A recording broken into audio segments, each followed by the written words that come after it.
Hey guys, welcome back to DMAC Kustoms on YouTube. Dave here in the garage, Area 51. Windscreen, hasn't got one. Okay, so a lot of folk have been asking, just mates and other car folk around about town, and on the comments here in the old YouTube, what am I doing about the front glass, or people are kind of keen to see what I'm going to do about the front glass. Now, I have to be honest, I actually was gonna have a go at cutting the glass myself, and that's what the first part of this video is about. It's not quite what you think, it's not as bad as you think, but yeah, it doesn't go quite as planned. But anyway, so we'll get into that and you can see what I'm talking about. And so this is going to be like the first part of the windscreen mission, I would like to say. Hey, so got my new glass in off Temu, but it's a bit hard to see through.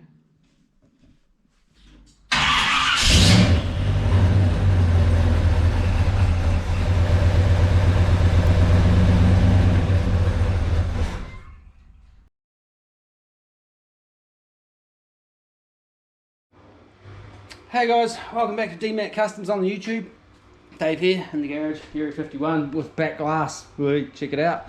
That was last week's video, and let me tell you, that was a test about spirit and resolve and stuff.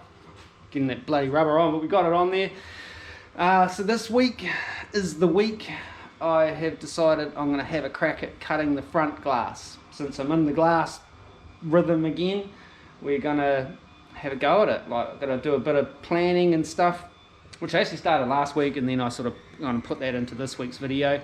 And yeah, sort of kind of start nutting out how to do this. Been doing some YouTubing and found a video from a guy in the States. I'll put a link down in the description, I think, if I remember, to his video, which explains it much better. So this is my first time doing this, so if I screw it up, it's okay. It'll just be video content and something, but I want to have a go at it and see how we get on. So I need to make some space. Might move the old bomb truck outside while the weather's holding. It's supposed to turn to shit. And yeah, let's have a crack at this.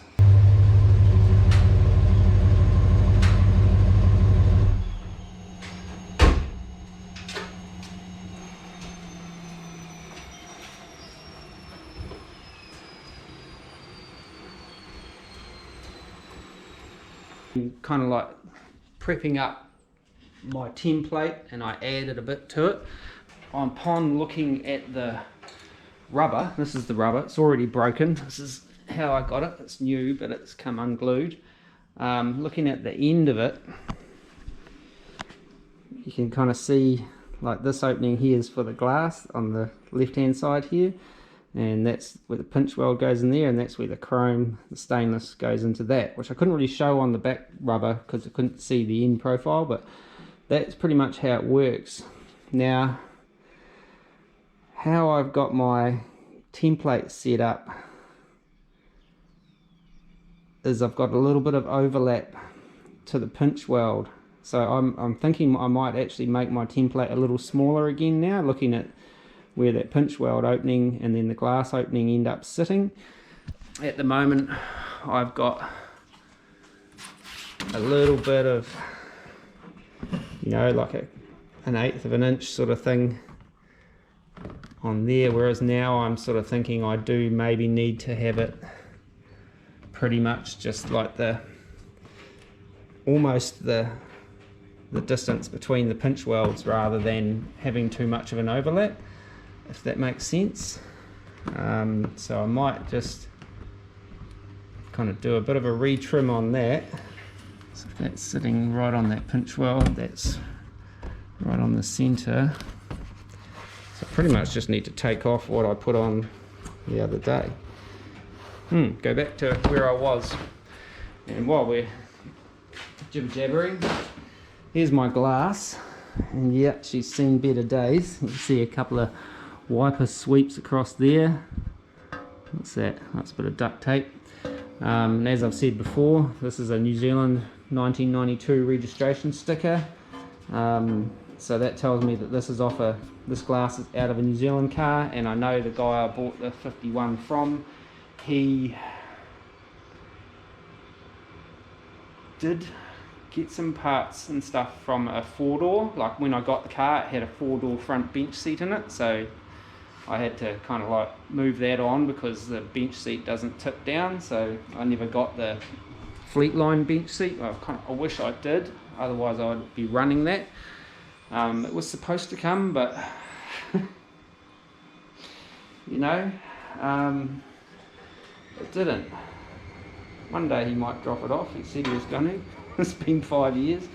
But before we go too far, I'm going to clean all these up, and I'll probably just kind of take my extension back off my template, and yeah, then we'll get these ready to mark out and cut and make my final decisions on where I'm going to do the cut. But I'm wondering whether I do it from the bottom now, because there's more of a curve here and less of a curve at the top part. You know, if I cut the bottom off it, it's likely to come down and not meet this curve properly. So I think I'll end up cutting out of the flatter section where I've got it marked here. This is where my original intention was to cut it from the top, but in doing that means I will have more cuts to make and a bit more kind of like finishing and stuff. So we'll have, if we're going to our old sort of marks and stuff, so if I'm keeping the bottom, we'll have a second cut running up the center here, which is good. So it means if I do my main cut first and then maybe round the corner, leave this till last, and then I can cut the ends off last to make sure it's going to fit to that center bar. You know what I'm saying? But first up, give these all a good clean, as clean as I can get them anyway for now, and yeah, we'll be back in a sec once I've cleaned all this up. Okay, so I've given my glass a bit of a clean, but whilst I was cleaning my glass, yeah, I didn't go too nuts on it once I discovered this, but it's not laminated glass. So all my planning has been for laminated glass. Everything I've seen, they've always been laminated and rah-rah-rah. All the original side glass on this car was laminated. Well, what I got with the car anyway. Actually, I've got a piece down here, I think. Yes, I mean, that's an old vent window, and that was laminated glass. So, yeah, everything I've been kind of thinking about and doing and was planning on doing was based around laminated glass.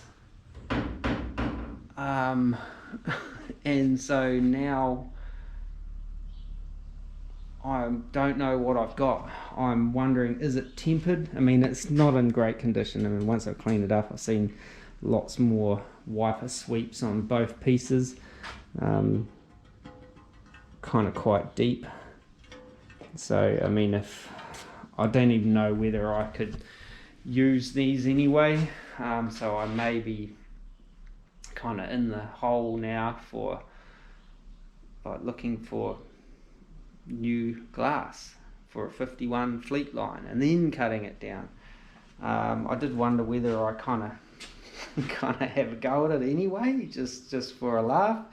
If it's tempered, it'll go so that's what's freaking me out a little bit. I thought maybe if I just cut a wee corner off up the top and just see what it does. If it's going to break, that'll break it, I think. So yeah, I don't know, we might give that a crack and just, excuse the pun, give it a crack and see whether I can break my windshield glass. Yeah, so a little bit kind of like meh, but so again, yeah, struggle street, not quite sure. I mean, looking at this, there's these little dimples and that in here, probably from, obviously from the manufacturing process. As we chip out the corner there, it's got this sort of safety standard on there, but I can't really read them to figure out, whether I can research that standard and see what it means. It probably just tells me that it's, back in the day it was safety enough. But anyway, yeah, So by all accounts, you can't really cut tempered glass. There are ways of doing it, which is like, you know, there's, from what I can gather, that you can heat it up in a special oven and untemper it and then cut it, but then it's not tempered anymore. But then if you get the right processes and millions of dollars worth of technology, you can get it re-tempered and things like that. But not going down that route. That'd just be a bridge too far. It'd be much probably cheaper and easier just to buy some new laminated glass, and yeah, take from there. But anyway, we'll have a look at this glass cutter and get some safety apparel on and see what happens when I cut the corner off. Okay, so I got this glass cutter, and it's got this is oil filled one, and I'm going to put some kerosene in it. Somehow I've got to get some of this into this without making a huge mess. I don't know if there's going to be an easy way. I don't really have a tiny funnel, do I? I don't know. I'll just try making it the messy way.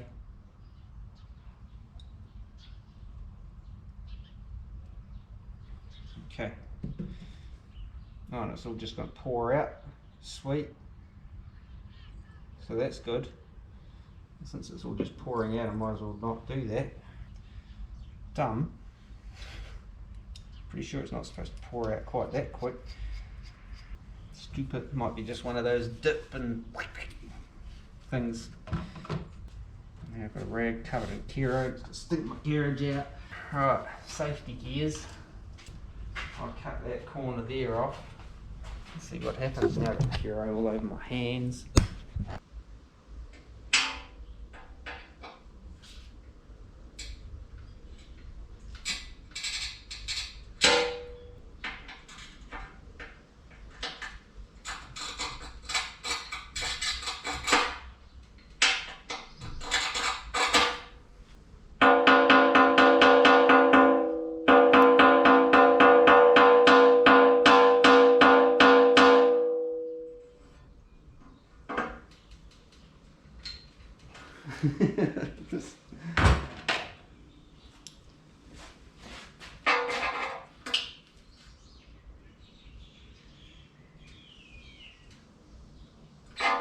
Nah, it actually doesn't want to break at all. So I scored it. Not very well, but it did score it. But yeah, it ain't gonna break. Okay, so this video is not going how I planned it. I can't do nothing with it. Just, it's not the right kind of glass that I can cut. But you can get the right kind of glass you can cut. I just probably won't be able to get any locally. Is the only thing. Although a guy I know here at 51 4-door, and he did ring there's a Chevy place over in the Waikato, and he just said, you don't have to have windscreen for a 52 Chev, and they went, yes we do. And they had a brand new windscreen in stock. Someone had ordered it and never picked it up, so I sold it to him. So he lucked out. I could try giving them a ring, and just in case, and see whether they have got one, and yeah, see what happens. Okay, so I'm gonna have to leave it here for now and find something else to do on this, and revisit this glass once I've done a bit more homework.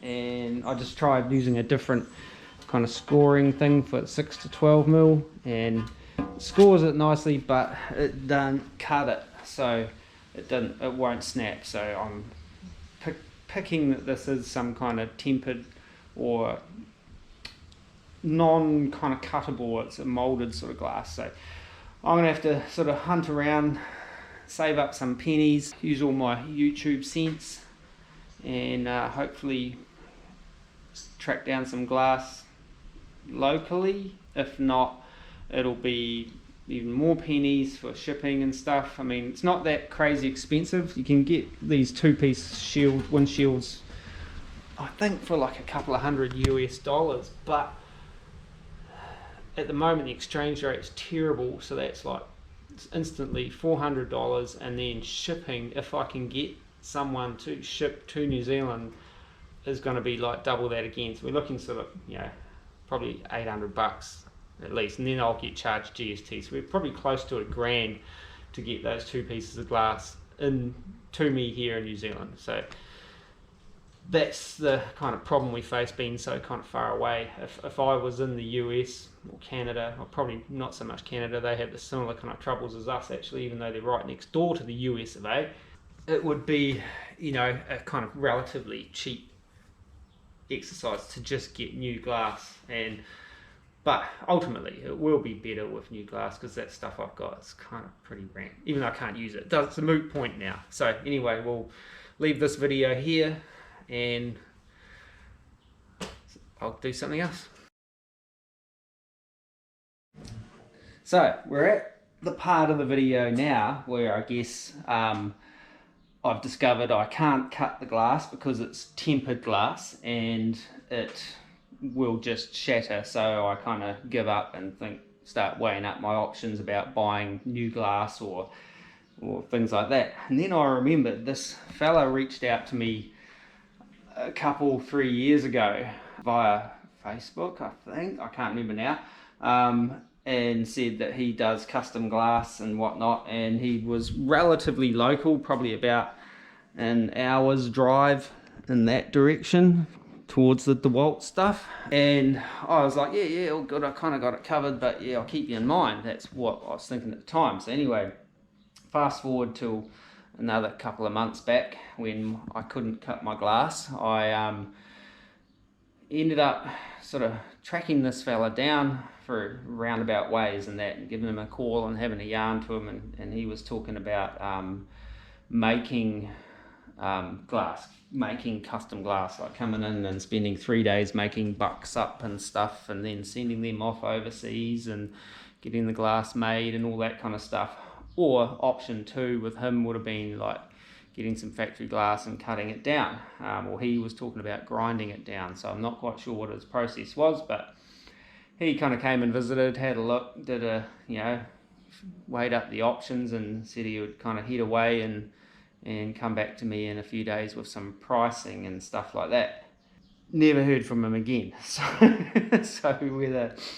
whether yeah, I did hear some stuff afterwards that kind of made me think, yeah, that's why I haven't heard from him again, but that was through the glass scene. But anyway, so fast forward again to about a month ago, and I rang my mate Dan from Sharp's Auto Glass down in Lower Hutt. Now Dan is a guy I've known since he was a teenager, and I was a teenager. I think he was a friend of my brother-in-law's back then, but he now is an auto glass man, business owner, and he took the glass in and out of my 65 Plymouth Fury for me. So he took it out, you know, very carefully, and then he came back when it was all painted and done and whatnot, and he very carefully put it all back in. So does a good job. So I rang him anyway and sort of had a bit of a yarn to him on the phone about options for this, and he did a similar, you know, early 50s chopped Chev many moons ago, and he actually used the windshield out of another car, and he cut the 2 pieces that I need, well, the customer needed, out of another car. I think it was some kind of Mercedes, 70s Mercedes SL coupe or something maybe, and got that to work. So, you know, again, but he's, you know, about 600 kilometers towards that fire extinguisher away from me at this point. So what we sort of come up with plan wise is making up some templates. So I've got to make some MDF, 3mm MDF templates of my windscreen sort of hole and then I need to box all that up with some of the windscreen glass that I've got and the windscreen rubber, pardon me, windy, that I've got, and ship that down to him, and then he's going to have a little play around with it and stuff. And he did kind of go out of his way to kind of try and track down the guy that he did the windscreen for way back when. We're talking about 15, 16 years ago. He did this windscreen for this other guy who has since moved out of the area down there and has moved down into the South Island or whatever. but he wasn't able to kind of track him down, so he doesn't have you know, an accurate record of what exactly he used. So he did price up being able to get factory windscreens in New Zealand, and you can. He found one side in the South Island and one side in the North Island. The South Island side was like 700 and something New Zealand dollars for one side. The one in the North Island for the other side was like 400 and something dollars, whereas he can still get the Mercedes windscreen complete for 500 and something dollars, and then cut the two pieces out of that one piece of windscreen, if you know what I mean. So my task for the remainder of this video is to make the templates that he needs. Hopefully I'll get them right for, you know, for him to be able to work off to cut the glass for what I need. Now I'm just kind of humming and hawing as to whether I cut the templates now for him to fit right into this edge here, and then trace around and mark the pinch weld and the center part for him, and then send him the rubber and that as well, and or whether I do what my original cardboard template was, which was, you know, basically for this inner kind of shape there. So I've got to do a little bit of figuring on that, but first up I've got myself a sheet of MDF in the van, which I need to get out of the van and maybe cut it in half and make it a little bit more manageable to work with. So that's my plan. So let's do it.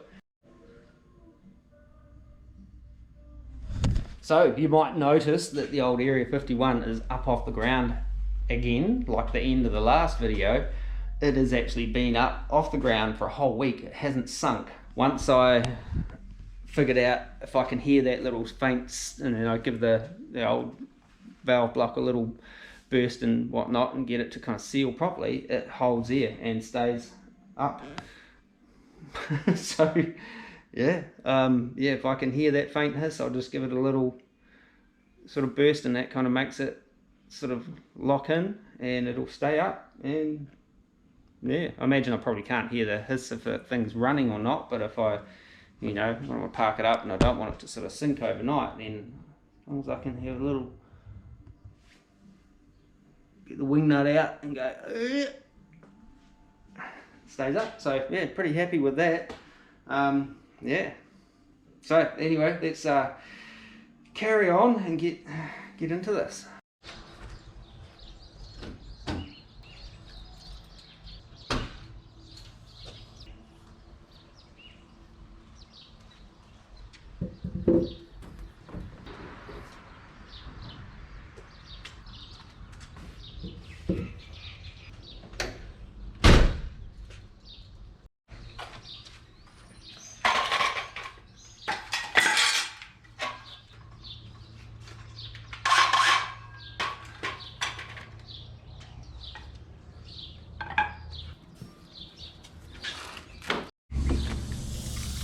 Okay, so that's 24.40, so I want to just slice it in half at 12.20 for now. Right there.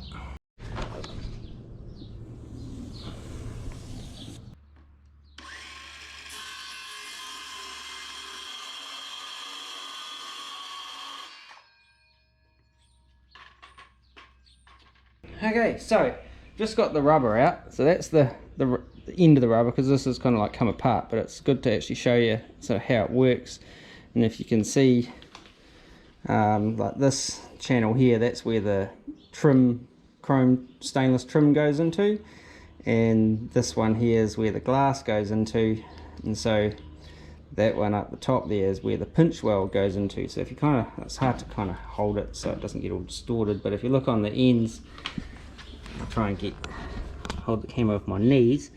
Yeah, pinch weld ends there, glass ends there. So I'm thinking I will make my templates to fit within the pinch weld, not oversized, like I discussed earlier. So I'm thinking I'll get my templates to sit just in here, or even just shy of there. You know what I'm saying? And this is my original cardboard template. I've cut my bracing and that off it so I can lay it flat again. That's all still sitting over there, and yeah, then I can lay that onto my MDF, which I have cut, by the way.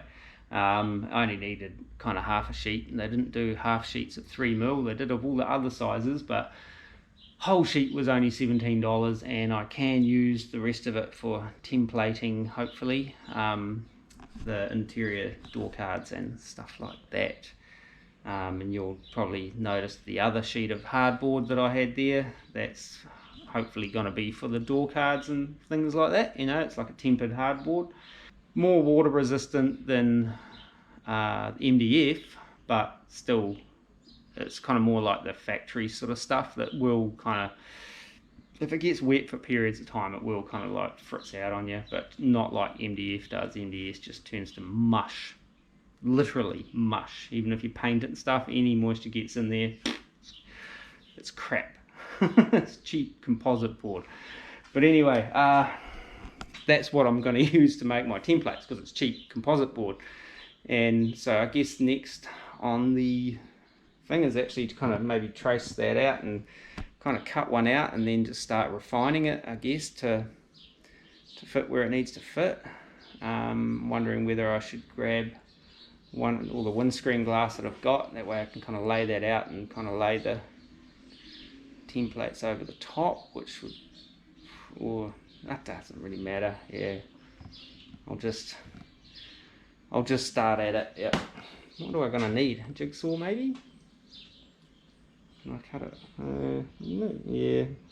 It's all curved, eh? The old skilly. Probably not that skilly with the old skilly to kind of cut round curves. So I've got a jigsaw, but the little guide thing for the blade's a bit cattywampus, so I might have to cut it oversized and then yeah, kind of sand it down to get it to where it needs to be, you know.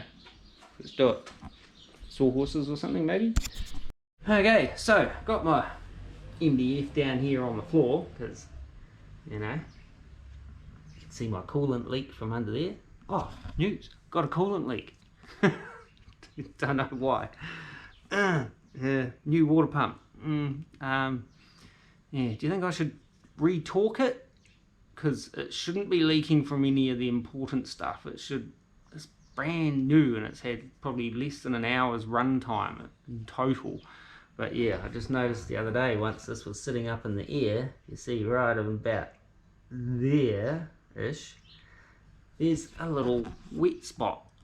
Well, there's a little puddle underneath there, and it is coolant. And when you look up under there, you can see it dripping off the bottom of the water pump. And I haven't had a good look yet to see if I can track where it's going to, but yeah, it's leaking. Choice. Anyway, back to the problem at hand. Hopefully this will go better than my water pump.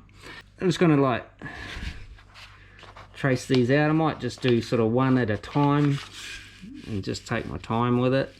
Yeah, I'm just trying to figure out the most economical way to use up my 17, well, this is actually half a sheet of MDF, so it's like half of 17. We don't really have, we've got one true sort of straight edge, which is the center post, I guess. The rest of it's all kind of curved, so I might just lay it on there like that, I guess. Have I got this right? Do I want to leave a little bit extra in there for that center post so I can trim it down? Or stop being so stingy, man. I've got like heaps of this stuff, so I'll get this held down on here, and then yeah, and then I'll trace around it, and then we'll see about cutting it out. Alright, I'm just going to square this to this edge. Squarish it to the edge. Might leave a little bit of extra on there, just to be on the, a little bit on the extra side, you know. Just I'll trace it, I'll draw it on just so I know how much extra I did leave on there.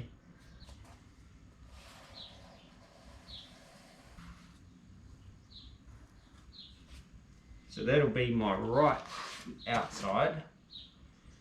I wonder if I should trace around the other side and do my left outside as well while I'm here. Might as well.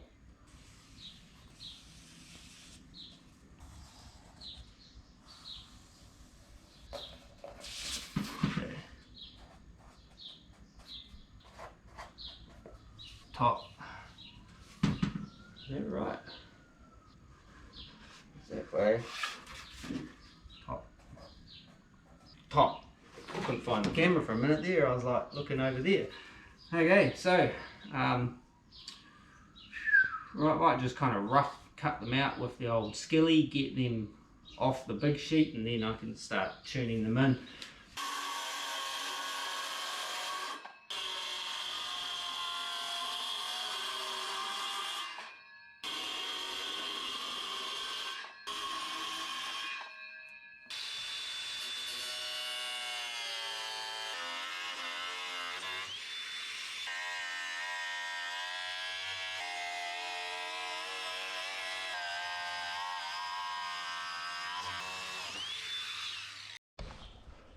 Okay, so if you're going to be cutting MDF with a zip disc, you should probably stay upwind of the smoke, because MDF is full of shit like formaldehyde and crap like that, all sorts of glues and resins and noxious things, and should probably be downwind of your garage door, because now the garage is full of noxious formaldehyde fumes and stuff like that. So I'm just going to let that clear and then we'll move on.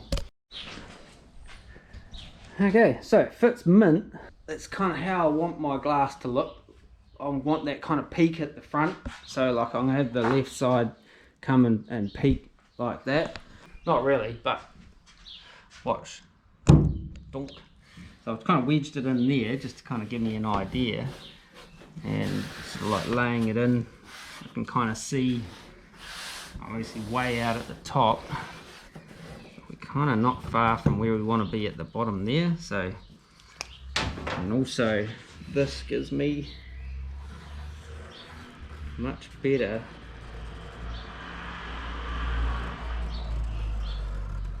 kind of trace around, you know. So it should be about there. That top corner is pretty good. It's about here that it gets on the pedal. Actually, I could possibly trace that from the inside if I can hold it.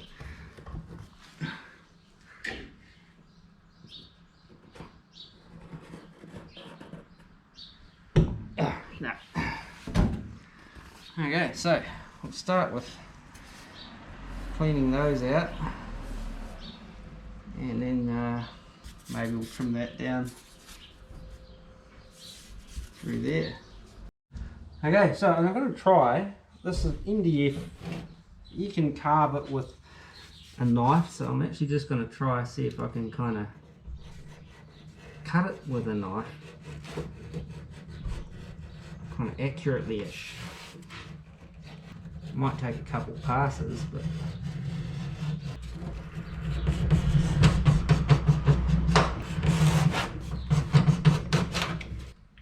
groove there where the cut is.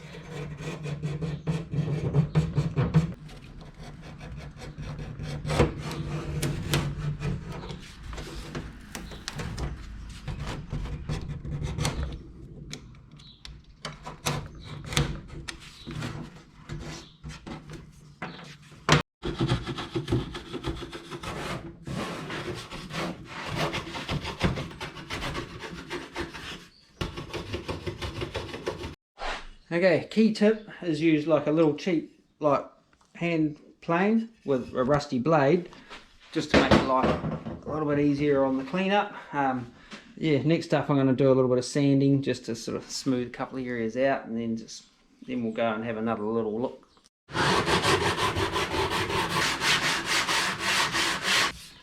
Alright, let's go and have a look. Okay, so we're kind of getting there. I think I need to take that out there through to about there. So that's relatively Actually, I can probably trace that off if I can get a pin out of my pocket.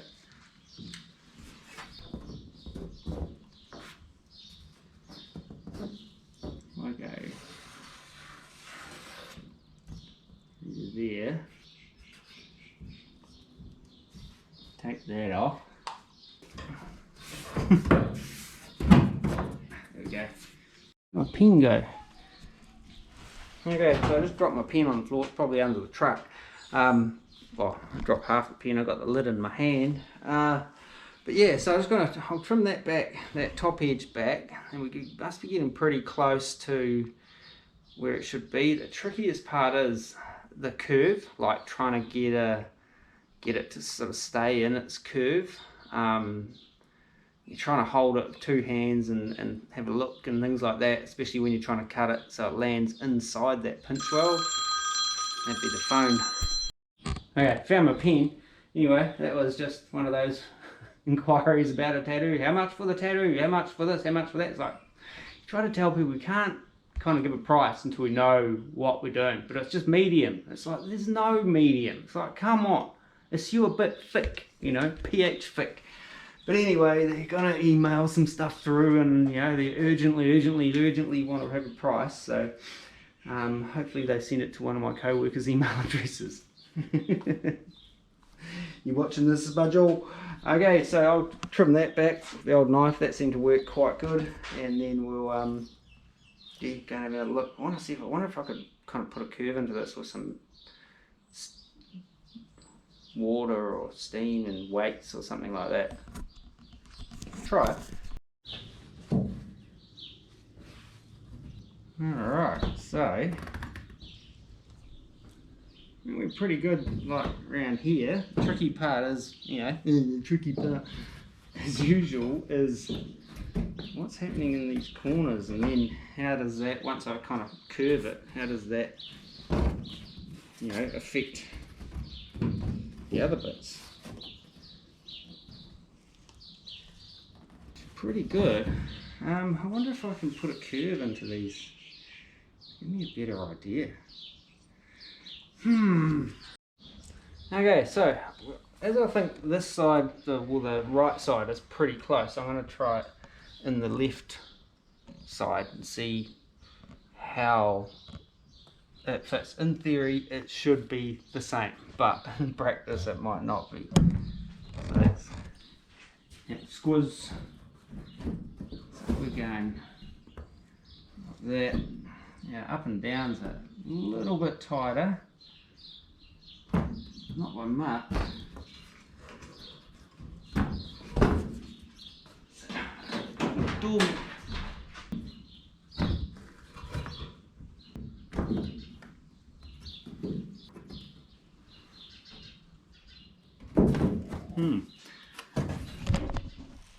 Key little thing is this.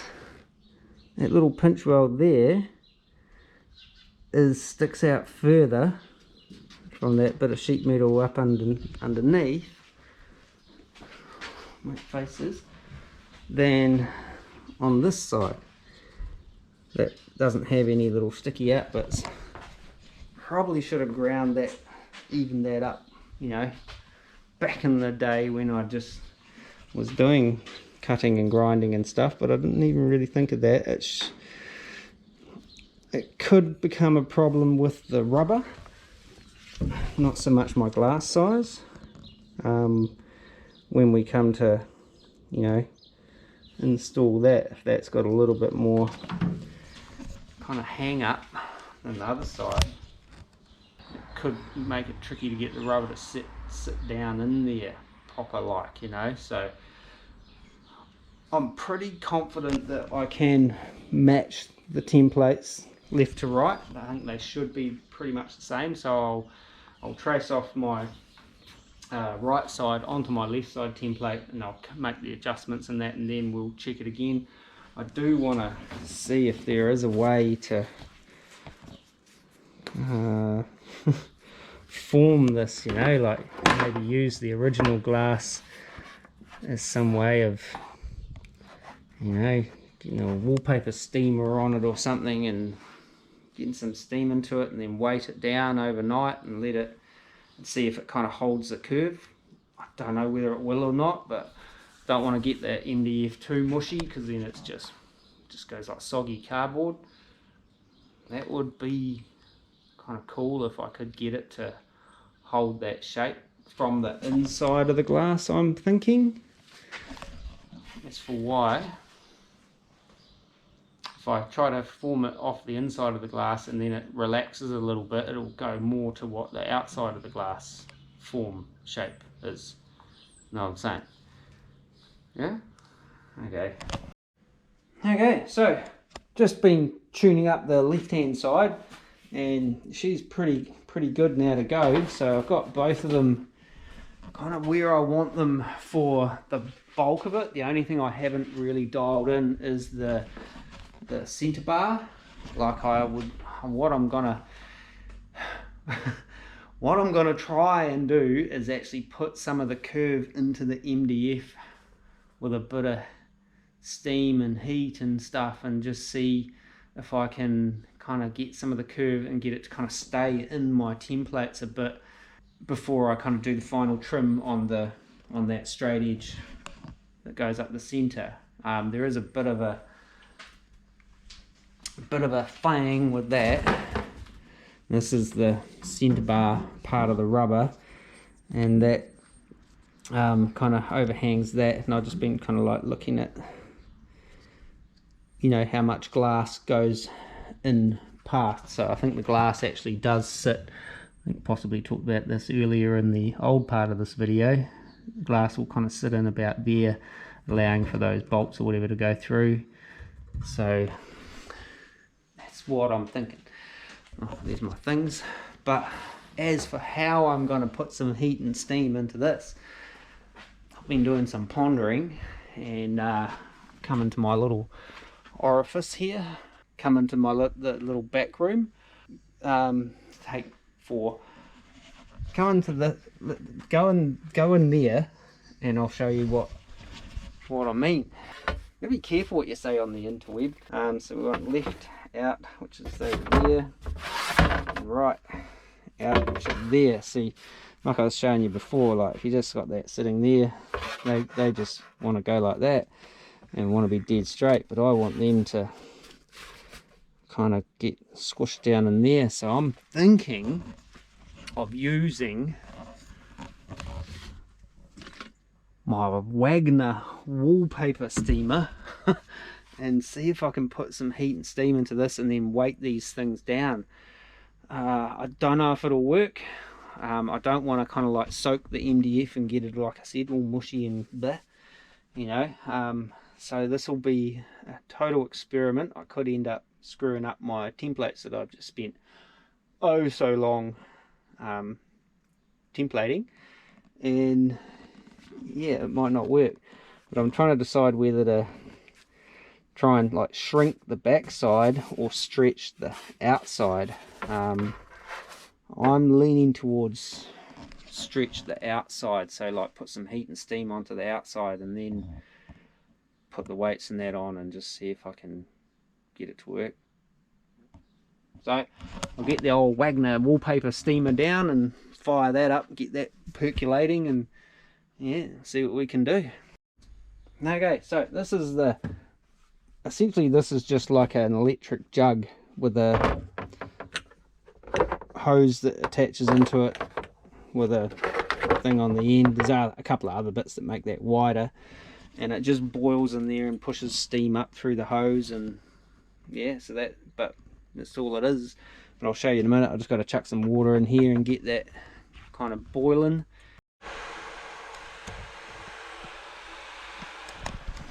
Okay, so got that fired up, ready to go. Got some sandbags here, which are like for gazebo, you know, pop-up sandbags.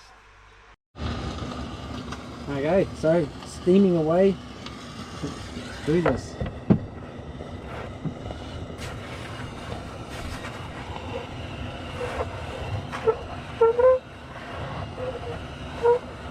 Be careful on the glass, I guess, eh?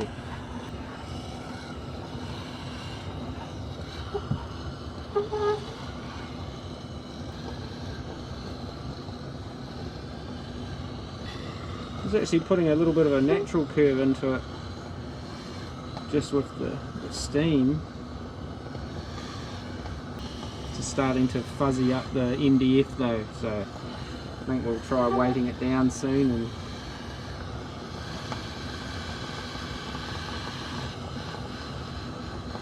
see what happens.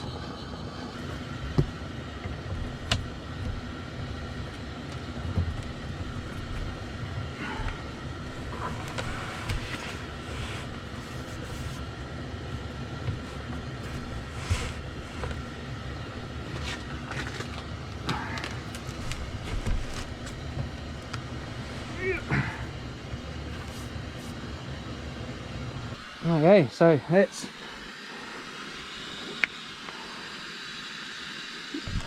kind of getting it. Like, I just don't know.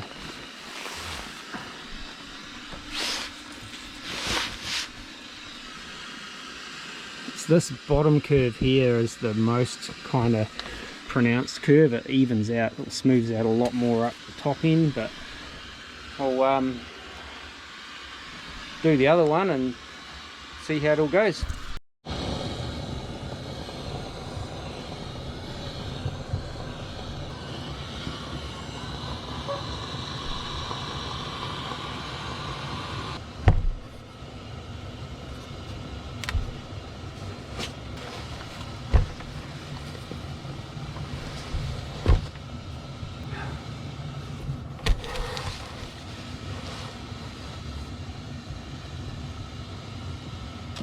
That's switched off now.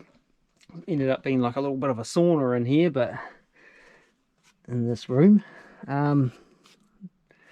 still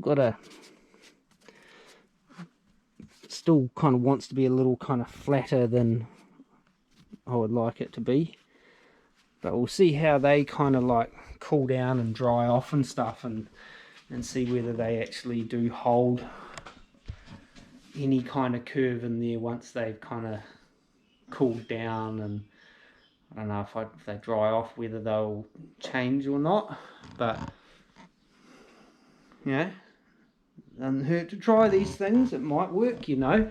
It'll just make it easier for me to do my final trim up if they've got some of the curve, even if it's not all of the curve, to be able to kind of place them in here and, you know, follow that to some degree, you know what I'm saying. I'll just have to let Dan, my glass guy, know that it's not necessarily the true curve. The glass is more the true curve than the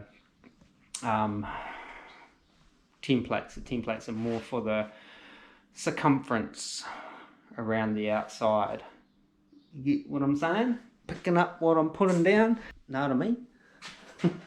And yeah, so we'll just let that stuff cool off now, and that's about all I can do for a while until that cools off, and maybe go do some more cleaning up. As you can see, look, spaghetti is gone. It's all combined up into that one box, the old vacuum cleaner box up there now, back how it used to be. I went through and coiled up all my offcuts and stuff into neat little colour-coded bundles and stuff. So I've got short lengths and longer lengths and all different gauges and that, and it's all kind of filed now.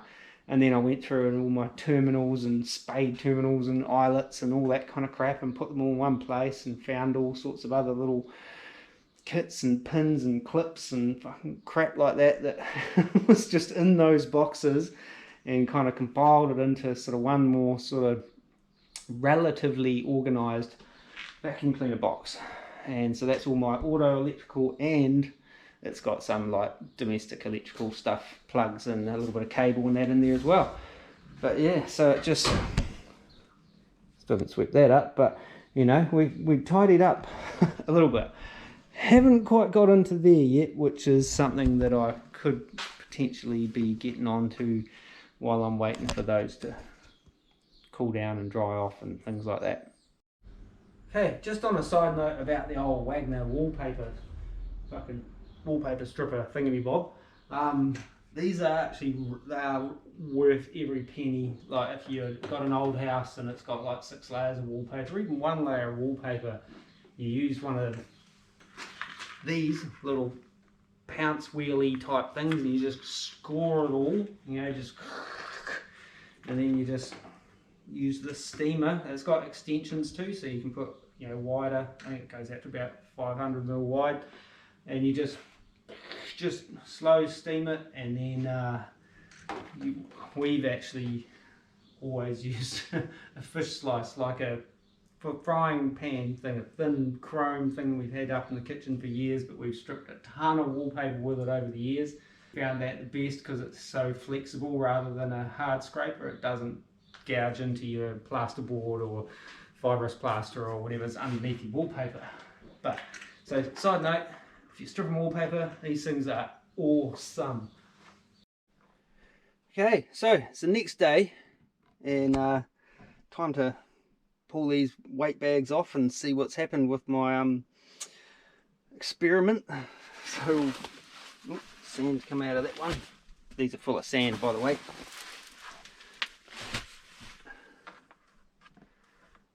I wonder if they dried or whether. Okay, so we keeping some curve in them by the looks of things, so hopefully that'll help us kind of, you know, be able to kind of fit them up more accurately on here.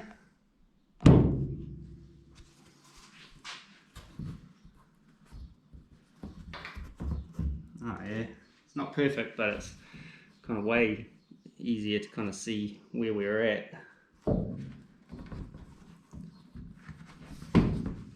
Might have to try and sort of tape them on and see where we're really at. I don't know how I can do that. She's pretty good, I think. It's dropped a bit low there. Now that actually worked pretty good. So now I just have to mark my center bar where I want to trim that back to, and that should be my templates made. Probably could take a little bit more off them, but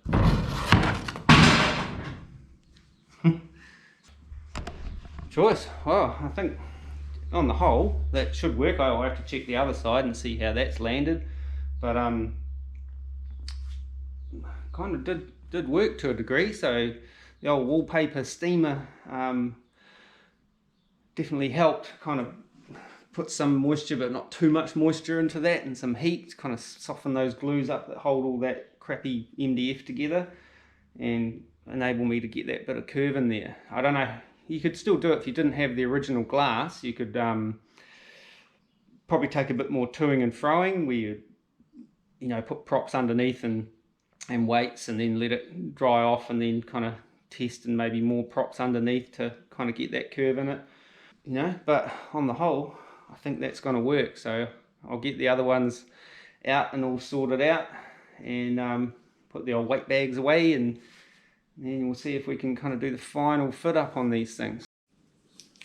Okay, so I've come up with the cunningest of plans to be able to kind of support my templates in the window frame as such, by using some of the offcuts of MDF, these little strips here, and taping them up against there. It's not super strong or nothing like that, so, but it's enough to kind of sort of hold it and stop it falling in, I think. I've already done the other side, and that seems to be working. It gives me a extra hand to be able to kind of like push things around and see whether I'm you know, on the money as far as my fit goes and stuff like that. You know what I'm saying? So I'll put a couple down each side, trying to wrap it into the front a little bit without thickening up the pinch weld, you know what I mean? This is just some sort of, it's like a duct tape, but it hasn't got the fibre in it. It's probably more, you know, but I found it in my drawer with all my other tape and that, and I thought I'll just use this. It's stretchy as well, so it actually works quite good to hold that in place, like so. Dressmaking shears, one of the best garage tools you can have. These are quite spendy. They're about $50, I think, from a like shop that sells you know, fabric and sewing stuff.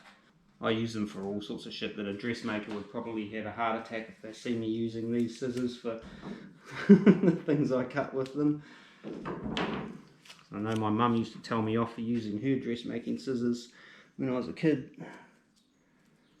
If I used them to try and cut some cardboard or sheet metal, anything really, and Mum spied me doing it, be like, "Whoa, don't you do that!" My mum's Scottish. Alright, so that hopefully will get us where we want to go. So now we can put that in there, like so. Yeah, just going to trim out a bit out on there, but I'm going to take a bit out down here too, I think.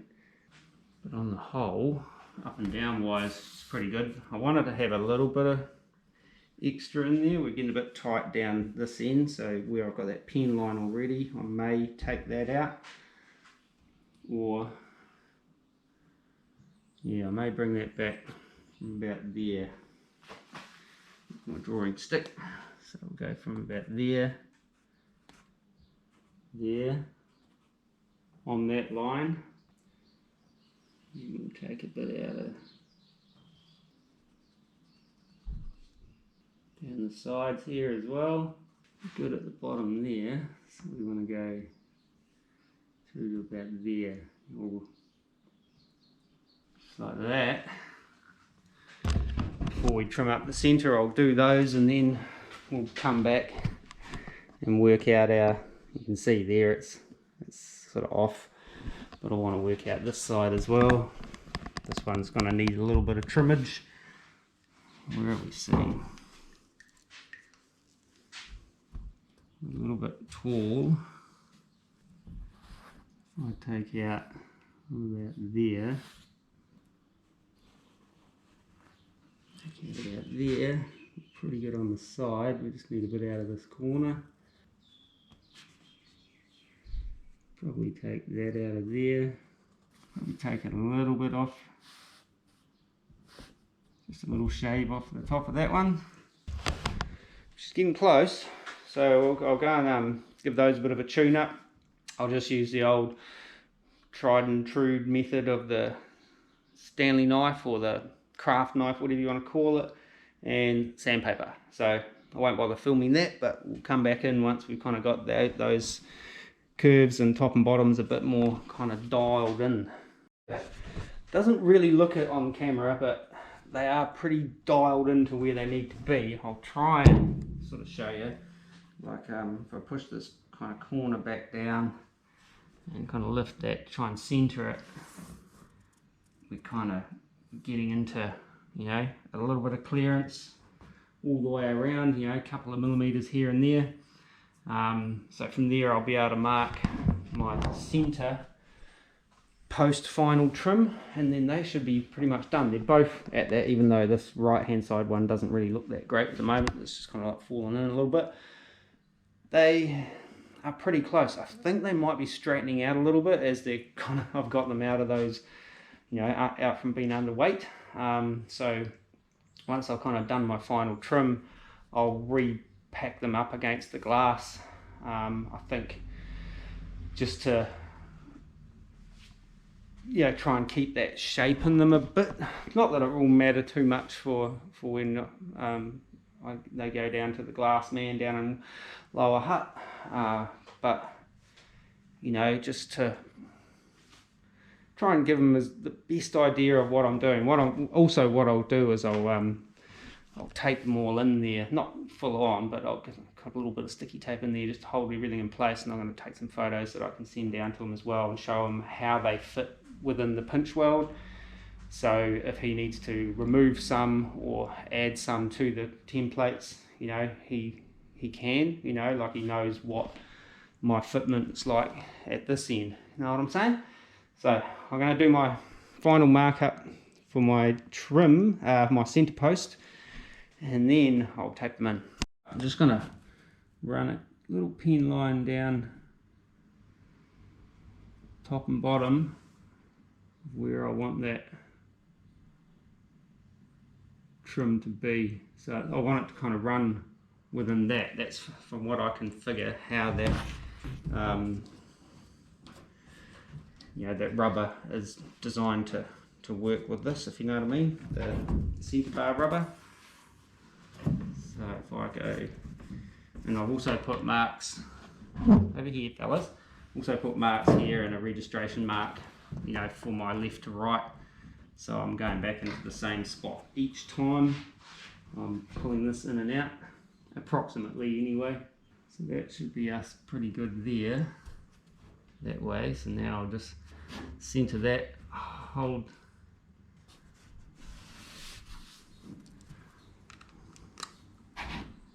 It's got to go. Crikey, got a bit of a mess going on there. Uh-oh, now I've moved. And there. So I want right on that bottom. I'm going to rule that now. Alright, just going to rule that while it's fresh in my brain. Actually, I might just go and cut this while it's fresh in my brain too, actually. So now I'll just go and cut that. I'll be back.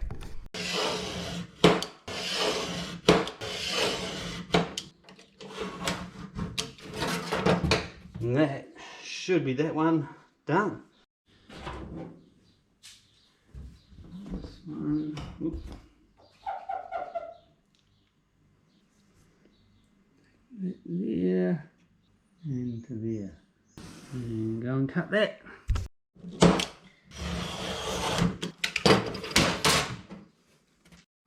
Okay, so that's the final cut on my templates done, and they should be pretty much done. But yeah, like I say, I think they're actually straightening out a little bit as they dry. So as long as we can kind of get them made for the shape, Dan will be able to get the curve for the glass off the old glass, if that makes sense.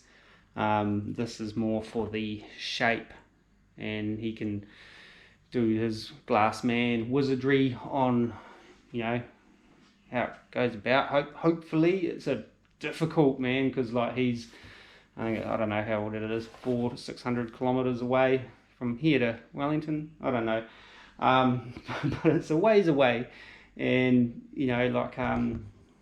getting the car down to him, logistically kind of difficult. If I had a big SUV and a car trailer braked and all that kind of stuff, I would probably do that. I would take it down to him and go and spend a weekend with my daughter and son and that down there, and then leave him to do his glass magic. But anyway, I'm gonna try and tape them in as best I can, to then go and take some photos and sort of show him how it's, so I can show him how it's kind of sits in there, you know what I mean?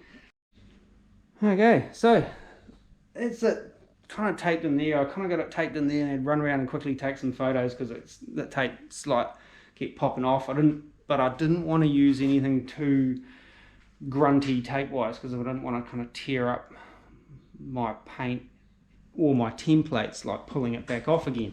So that, I just kept using that silver stuff, which kind of worked, but now it's all all letting go. Like it does, there's still not quite enough curve in there yet to kind of hold it where it needs to be.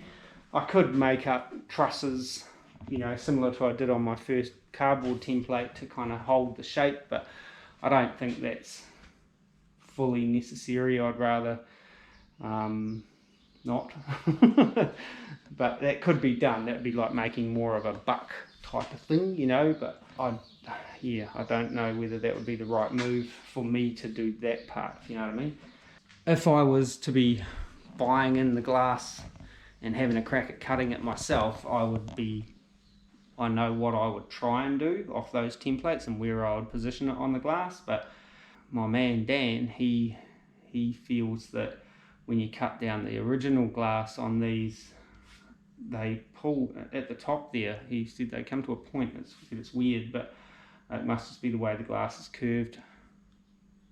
The factory stuff compared to like once you've taken 3 inches or 4 inches off the top of it. In this case, 3. and the cut would be more off the top in this situation.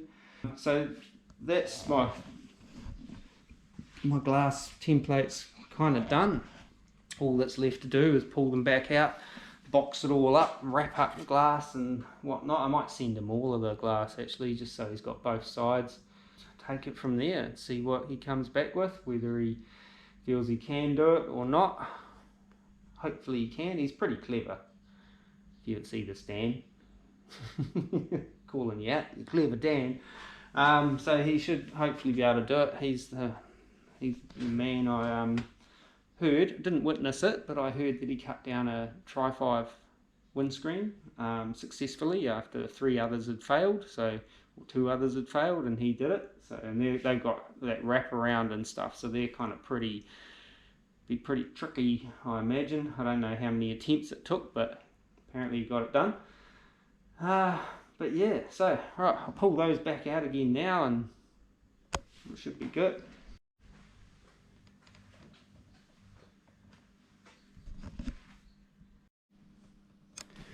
Okay, so that's my windscreen all boxed up, or windscreens, the 2 of them, and my templates all kind of boxed up, ready to send away down the line, down to Dan at Sharps, and hopefully he'll be able to make sense of what I've done and be able to put something together for me and do that. I did kind of want to have a go at cutting glass and that myself, just to see if I could do it, like an idiot. While I still could order in the glass. I did get some prices from overseas and things like that on ordering the glass. As I said earlier, Dan actually found the glass in New Zealand, but yeah, he's got a plan that he may be able to kind of do it in a different way by cutting into, as I said, Mercedes glass. So he might have some glass in stock there that he can now use those templates and my factory glass to kind of see if he can get the curves in that right and be able to cut them out of something a little bit more accessible than specifically 49 to 52 Chevrolet front glass. And Fleetline glass is different apparently, but shorter from what I can gather. The curves in that are pretty much the same.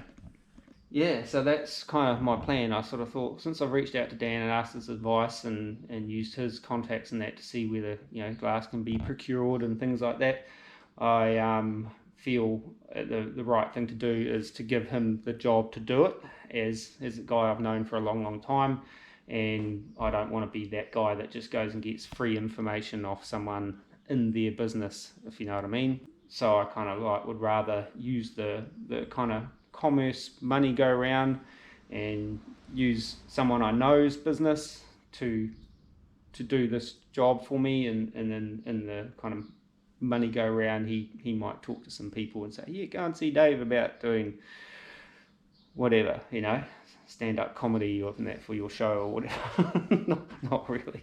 I couldn't think of anything more terrifying. Yeah, so that's kind of why I decided not to have a go at it myself, and generally anyway, I'd rather kind of pass it on to someone that I have used in the past and someone that I know does a good job and is a professional. And there is always the risk that he'll break glass cutting it, just as there is the risk that I'll break glass cutting it, and that'll is still on me. So it could still get expensive, but we'll cross that bridge when we come to it, I guess. Made some headway getting some stuff kind of prepped up, so part 1 of the front windscreen debacle. If you haven't subscribed at this stage, don't forget to subscribe, like, share, comment. Let us know what you think in the comments. There's probably people out there who have done this, something similar, or have cut their own glass, and good on you. Like I said, I would have liked to have a crack at it, but yeah, crack being the optimal kind of word, I might have just ended up cracking expensive glass. Yeah, also big shout out to Cliff from the UK, Sussex. I think it's Sussex. First ever order on DMACcustoms.com for some DMAC Customs merch. He ordered a t-shirt and a hoodie, I think, from memory. Hopefully you've got them by now by the time this video comes out, Cliff, and they didn't get lost. Hopefully New Zealand Post had nothing to do with it. Yeah, all the best, mate. Thanks for that. And don't forget, we're on Instagram and Facebook. doing those things on there, which is just like a few little update photos leading up to the next video that's coming out. At the moment, would like to sort of, you know, maybe utilize those platforms a little more, but I don't really know how. I'm not a you know, social media expert by any stretch. Don't forget to like, share, comment, subscribe. I don't really know what's next up on the Area 51. I do have interior stuff I need to start doing, as you've seen with that hardboard sheet that I bought while I was buying the MDF. I've got to start templating up my interior door cards and stuff. I do have a headliner to go in the 51, which might need some modifying because part of it comes down the B pillar, which got moved, so I need to look at that. Also, before I do that, it's like, what do you guys think about like sound deadening and stuff up on the steel of the roof, you know, just to stop that sort of drumming and just kind of mute rain noise or road noise or whatever a little bit? What do you guys use? You can get that DMAC sort of stuff that goes on the roof, self-adhesive sort of thing. I have thought of doing something like that, just add a bit of weight to the car, you know. I've still got to do a final kind of check on my pinion angle for the rear axle and stuff. I just want to make sure that is where it needs to be. Just a little double checking more than anything. I need to get longer wheel studs for the rear axles as well. They don't protrude far enough out of my wheel nuts. We wouldn't get them past cert here in New Zealand because you've got to have a minimum of 2 threads coming out past the wheel nuts. It's the thing. Or, you know, more thread engagement basically. I'm still undecided on red versus black or bronze wheels, or wider, you know, mid to wide whites versus thin whites like I've got on the old bomb truck. I actually do quite like those for some reason. We still need to look at whether we go with bullet caps on the old Area 51 or do we go spider caps. Both similar kind of look. I'm kind of leaning towards the bullet caps on there. I just don't know whether they'll actually fit on. I haven't actually even tried them on there yet since I bought them. Got them at a swap meet a couple of months ago. What else have we got to do? Upholstery. Yes, I haven't really got a kind of solid plan for upholstery yet. Of how I want it to look. I kind of have. I've had this thing in my head for yonks. I just don't know whether it's right for this car. And center console. My plan was always to paint that in line with like the dash colours, so it's kind of the way it ties into the dash. Would be kind of how it kind of works, if you know what I mean. So I've got to get that kind of smoothed out and prepped up, and we'll need to make an armrest pad for that top lid there of some sort. That'll be part of the upholstery side of things, but yeah, like I do need to do something with that. Got to do sound deadening on the floors. I've got to do rust proofing inside the doors and inside the wherever I can get inside the rockers and things like that in this area of the car more than anywhere, just like some cavity wax type stuff. I do still got to do something else flashed into my brain. I still got to get tires. These tires here, they're 3 different tires. There's 2 the same and then 2 different again, so I need to kind of sort that out. And final size of tires. So bump stops, I actually still have to dial in my bump stops. My back ones, they miss by about 2 inches. The front ones need a little shimming just to bring them up a little bit more, just for a little bit more scrub height. And then that's that kind of done. What else we got? Once the glass comes back, got to install that, I guess. What else we got? Tuning. We've got a lot of tuning to do. It runs and drives and that as it is, but by no means is it tuned. I don't think the speedo's working either, so I have to like investigate that. So still lots to do on this car, and then, you know, once all this thing's all painted and whatnot, then there's the final install of all of that. I've got to do boots for the shifter and boots for the handbrake stuff, which is kind of part of the upholstery projects with an S, an exclamation mark, and yeah, final kind of install of any audio stuff, build kick panels, which is part of the upholstery and interior stuff, I guess. So, but as for what I'm doing next, I don't know. Still got to paint all my garnish mouldings and prep all those and paint those and stuff. So yeah, still got a lot to do.